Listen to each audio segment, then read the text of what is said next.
Cardinals defensive back Patrick Peterson said Arizona already knows how they want to defend the Cowboys when they play on Monday. Peterson said, quote, "We have to force Andy Dalton to beat us. We feel if we take the ball out of Ezekiel Elliott's hands, there are more opportunities for bad things to happen if the ball is in the air." Shannon, is Andy Dalton capable of beating the Cardinals? Sure, he's capable. I mean, Andy Dalton has been a starter in this league for 7-8 years, Skip. He's won double-digit regular season games in a season. He's taken a team to the playoffs on numerous occasions, although he hasn't had success. So Andy Dalton is more than capable of winning this game. But as Pat P said, we want the ball in his hands. We feel more comfortable if the ball is in his hand as opposed to in the belly of Zeke Elliott. But Skip, remember I told you in the beginning, this is how it looked. We want the ball in Dak's hands. And if Dak throws for 350 at the end of the day, you walk to the center, hey, heck of a game, son. Stay healthy. We'll see you down the road sometime. But I do not want the ball in Zeke Elliott's hand, him gaining 5-8 yards, and at the end of the day, I look up, Zeke got 25, 30 carries for $150. Because, no, I want the ball in Andy Dalton's hands. I want a chance for incompletions because I want that defense, but on the field. And by running the football, you minimize that defense being on the field. That's what they were able to do, Skip, in Dak's rookie year.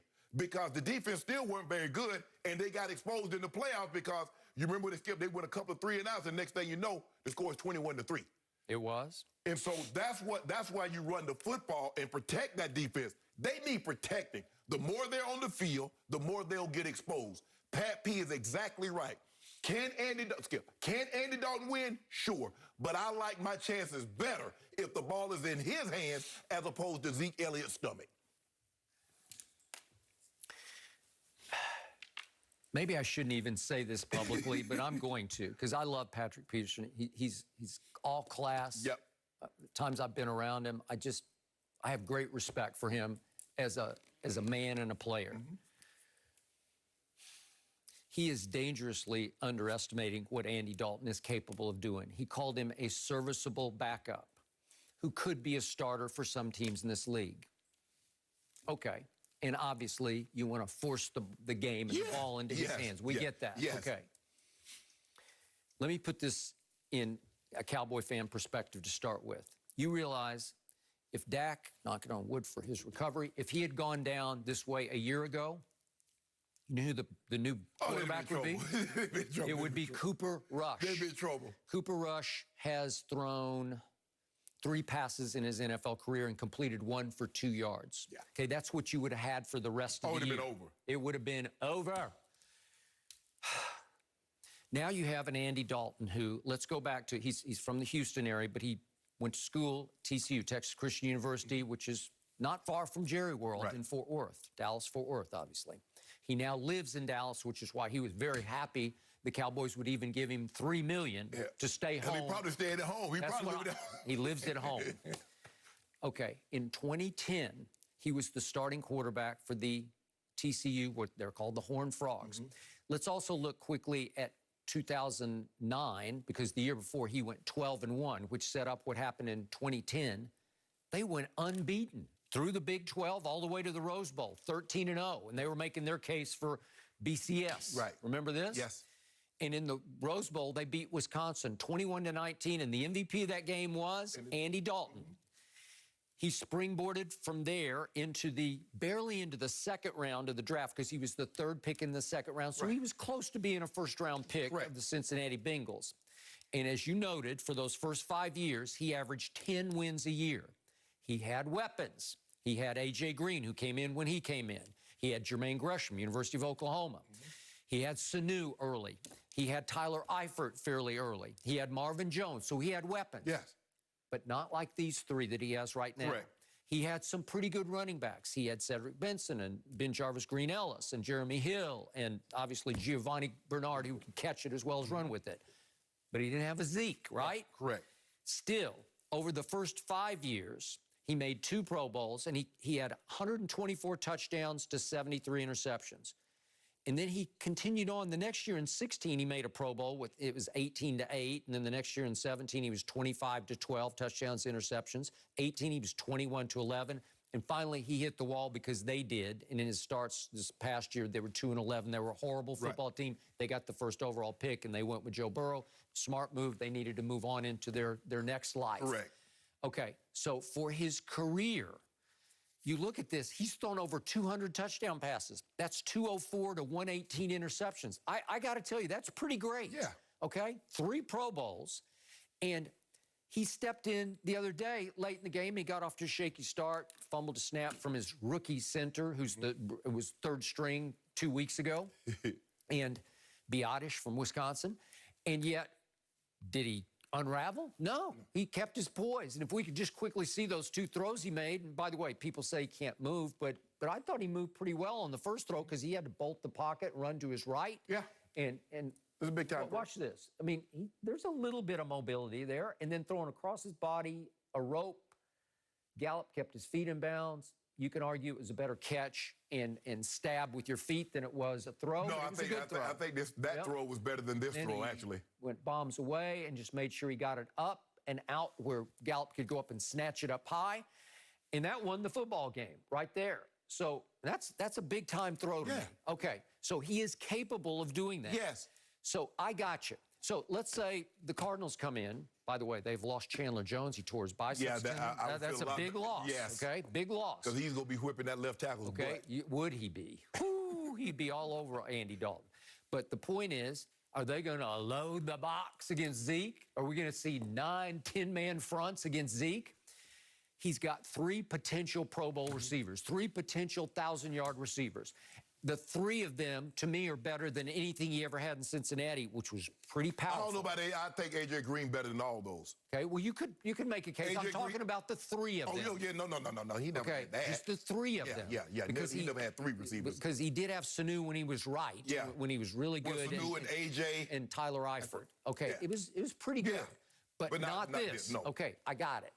So if you just say you cannot have Zeke, you don't think he's capable of just stepping back and whipping it to CeeDee Lamb for 15 yards? Well, Skip, I think the thing is what you don't want to have happen is that you get Zeke and then they play action off of it. Because now you're going to have guys running scot-free. Okay. Make him, look, if you drop back, but I got to neutralize Zeke, Skip. I got to take away the running game. Yep. Everybody goes in there, especially if you have the potential. Now, some teams don't have the potential to run the football, and you're like, okay, we need to go get after the quarterback. That's what we need to do. We need to go put him on the ground. But when you're dealing with the Cowboys, Zeke is always, I'm a firm believer that Zeke, every defensive coordinator goes into a game against the Cowboys, and they say, we got to take 2-1 away.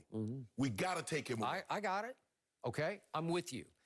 So, Andy Dalton, what do we know about his playoff resume? It's not good. Okay, but he played got him there. He played in 4. Yeah. That's pretty good that you actually played in 4 playoff games. You stunk it up in all 4 of them to varying degrees. Right. You lost all 4 of them. Right. But you played in them. So Cooper Rush has never experienced that. Yeah.